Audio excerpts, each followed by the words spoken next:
Hello friends, कैसे हैं आप सब। प्रीवियसली हमने एक टॉपिक स्टार्ट किया था, syntax of noun means what we should be careful of while using noun. जब हम नाउन को यूज़ करते हैं then what are the restrictions and what are the liberations what we can be use while using noun, where we can be independent to use noun and where are bound to use some words. Rule number 6 तक हम पढ़ चुके हैं पहले ही। अब हम पढ़ेंगे rule number 7 से कंटिन्यू करेंगे। ये देखिए,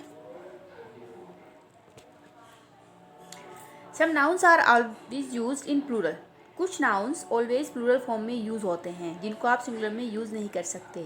spectacles, scissors, tongs, arms, riches, trousers, spirits, thanks, etcetera. Students, spectacles, trousers and scissors definitely are familiar to all of you. Definitely आप इन सब का एक आर्टिकल तो यूज़ नहीं कर सकते हैं ना। स्पेक्टिकल्स को आप पेयर में यूज़ करते हैं, आप दोनों ही लेंस लगाते हैं या एक उतार कर लगा लेते हैं चश्मे से। ऐसे ही ट्राउजर्स, सीजर्स, ये दोनों डबल फ्रेम में यूज़ होने वाली चीज़ें हैं, ये प्लूरल में यूज़ होती हैं। जैसे arms were given to the beggars, arms के साथ आप वॉज नहीं लगा सकते हैं, वर ही आएगा। माई सीजर्स आर वेरी शार्प, तो सीजर्स के साथ आर आएगा। जैसे आप लिखते हैं थैंक्स, पे माई थैंक्स टू हिम, तो आप ये नहीं लिख सकते हैं pay my thank to him. Thank and compliments, regards, ये जो वर्ड्स होते हैं वो प्लूरल फॉर्म में यूज़ होते हैं, सिंगुलर में हम इनको यूज़ नहीं करते। आप लिखते हैं बेस्ट विशेज़, तो आपने कभी ये लिखा है बेस्ट विश, नहीं लिखते हैं। आप गिफ्ट देते हैं तो with best wishes, with best compliments. और रिस्पेक्टिव वर्ड्स बड़ों के लिए लगाते हैं तो pay my regards to your father, pay my regards to your brother, इस तरह से वर्ड्स को आप यूज़ करते हैं। Disease like mumps, measles, sports like gymnastics, billiards, ये सब जो है सिंगुलर फॉर्म में यूज़ होते हैं, जबकि उनमें एस ऑटोमेटिक है प्लूरल इंडिकेशन के लिए, लेकिन सिंगुलर में यूज़ होते हैं। मॉम्स आर नहीं लिखा जाता है, मॉम्स इज़। ऐसे ही बिलियर्ड्स आर नहीं लिखा जाता है, billiards are my favourite, no, billiards is my favourite. Abstract and material nouns are use in singular form, abstract and material nouns singular form में यूज़ होते हैं। इस तरह से सेंटेंस आता है एग्ज़ाम में। देखिए, ये कम्पिटिटिव एग्जाम्स में भी आते हैं और जनरली आपकी सिलेबस में भी आते हैं। This house is made of BRICS and stones. कोई भी घर एक ईंट से तो नहीं बनता है, तो हम इस पॉइंट को लेकर चल देते हैं, तो हम सोचते हैं कि काफ़ी सारी ईंटें यूज़ होती हैं किसी भी घर के कंस्ट्रक्शन में।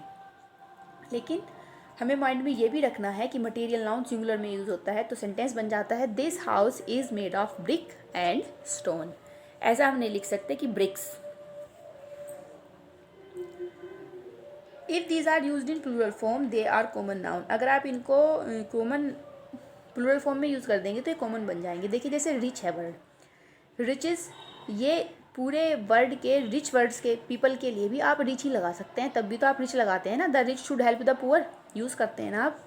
रिचेस जो है, ये रिचेस जो है एक एब्स्ट्रैक्ट नाउन की तरह आप यहाँ पर इसको यूज़ कर रहे हैं। हिज रिचेस आर प्रेज वर्दी, इस तरह से आप इसको यूज़ कर सकते हैं। जबकि सेंटेंस में यूज़ क्या होना चाहिए भाई, होना चाहिए रिचेस के अकॉर्डिंग तो एक ही लगता है ना। अमीरी सिंगुलर है, हमें लगता है कि सिंगुलर फॉर्म में यूज़ हो जाएगा, लेकिन ऐसा नहीं है, ये सब प्लूरल में यूज़ होते हैं। ऐसे ही देखिए, convey my best regards to your parents, इसको आप प्लूरल में यूज़ करते हैं। पे माई बेस्ट रिगार्ड्स, कॉम्प्लीमेंट्स, इस तरह से सारे वर्ड्स आप यूज़ करते हैं। अब देखिए फ्रेंड्स, आगे ज़रा ध्यान से देखेंगे।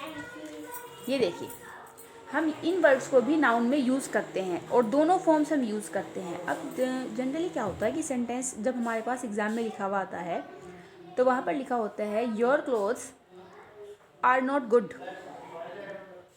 तो ये क्लोथ्स लिखा हुआ है, जबकि और सेंटेंस किस बात की हो रही है, सेंटेंस में बात ये हो रही है कि जो क्लोथ्स आपने पहने उनका अटायर अच्छा नहीं है, उनका लुक अच्छा नहीं है। तो आप देखने में फैब्रिक जस्टिफाई कर सकते हैं क्या? नहीं।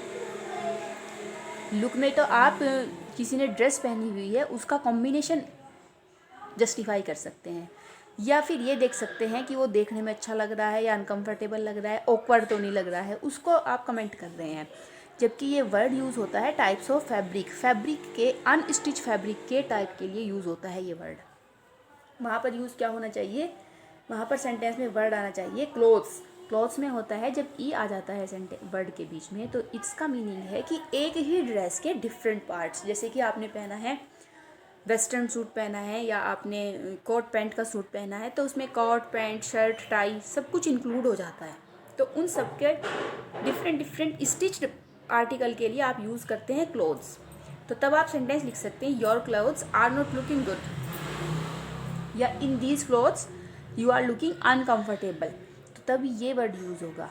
और अगर आप लिख रहे हैं clothes of this shop are guaranteed, तब आप इसको ये वर्ड यूज़ करना है।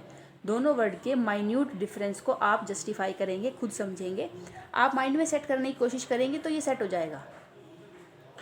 ERI it means different articles of one dress, E नहीं आ रहा है it means different type of fabric. Fishes, वैसे जनरली हम पढ़ते हैं कि फ़िश वर्ड को प्लूरल में यूज़ नहीं किया जाता। हम वर्ड लिखते हैं fish is beautiful, fish are beautiful, दोनों ही वर्ड में फॉर्म में वर्ड सेम रहता है। अब ये कैसे डिफरेंस हो रहा है, जब फिशेज़ आ जाएगा तो एक ही ओशन की डिफरेंट टाइप की फ़िशेज़ की बात आप कर रहे हैं। एक एक्वेरियम में भी एक टाइप की फ़िश नहीं होती, उसमें भी डिफरेंट टाइप की फ़िशेज़ होती हैं। तो जब फिशेज़ आएगा it means different varieties, different species of fish, तब आप इस वर्ड को यूज़ कर सकते हैं। वर्ड और वर्ड्स सेंटेंस में है, आता है कई बार, pay attention to my words, शब्दों पर ध्यान दीजिए। तो उस टाइम उन शब्दों की बात हो रही है जितने सेंटेंस में हैं। He is firm to his word, तो तब आप वर्ड्स नहीं लिखेंगे, तब आप लिखेंगे वर्ड, कि वो अपनी प्रतिज्ञा के साथ दृढ़ निश्चयी है। He is firm to his word, तब प्रतिज्ञा की बात आती है, वायदे की बात आती है तो वर्ड आता है, वर्ड्स आता है शब्दों के लिए। पॉजेसिव केस में भी हम यूज़ करते हैं नाउन को। Cow's tail is very long, boys school. अब ये देखिए काउ एक है, उसके साथ हमने अपोस्ट्रोफ एस करके एस लगा दिया है, इस तरह से हम इसको देख सकते हैं। स्टूडेंट्स, ये एक लार्ज टॉपिक है, इसको मैं आपको फिर दोबारा समझाऊंगी, अभी आप इतना ही समझेंगे। इसमें कोई प्रॉब्लम हो इतने वर्क में तो मुझे बताएंगे, ओके।